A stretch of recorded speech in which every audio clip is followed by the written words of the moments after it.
didee koo garaani hangam fagaatullee karaani na hiddiite summii jaalalaani boqannaa siif dhabdee koo sammuuni siifin hima onnee kootirraa waadaa siif gaaleen diigu ardhaa miilaan deemee fagaachuu malaa jibban beeytu onneen jaalalaa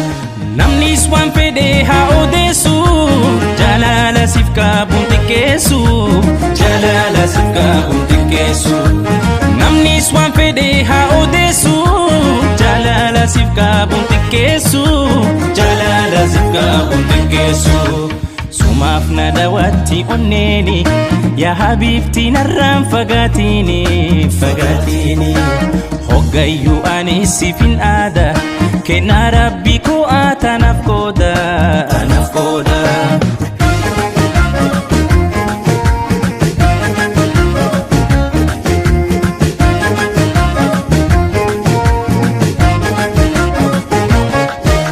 asin booda ormaa akkan laalee jaalala kee hunduu si madaalee hangan jiru lubbuun addunyaarra siifan kenna yeroo kan komaara ansif seene kana waada jaalala nan jiraachuu barbaada ansif seene kana waada jaalala nan jiraachuu barbaada hin fagaannu anaaf si gargari jaalalaan jiraanna argaa bori waadaa keen balleessu ani baari wajjin jiraannan baanu gargari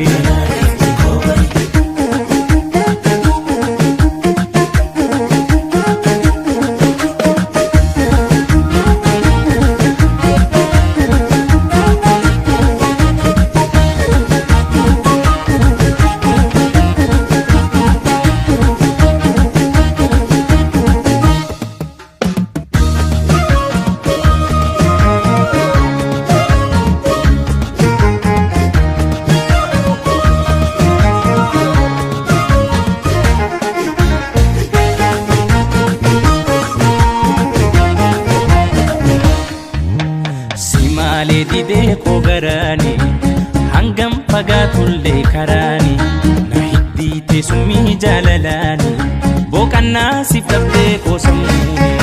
siifin hima onnee kootirraa waadaa siif gaaleen diigu ardhaa miilaan deemee fagaachuu malaa jibban beeytu onneen jaalalaa namnis waan fedhee haa odeessu jaalala siif qabuun xiqqeessu jaalala siif qabuun xiqqeessu namnis waan fedhee haa odeessu jaalala siif qabuun xiqqeessu jaalala siif qabuun xiqqeessu sumaaf na daawwatti onneeni yaa habiibti narraan fagaatini fagaatini hoggayyuu ani siifin aada kennaa rabbi koo atanaaf qooda anaaf qooda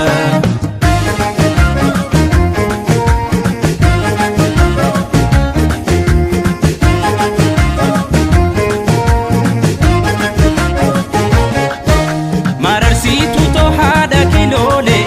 gaara nyaattu akkaasin bojoolee waan ofiitoo lubbuu hidda dhiiga waadaa waan hin qabnu maaltu diiga ansif seene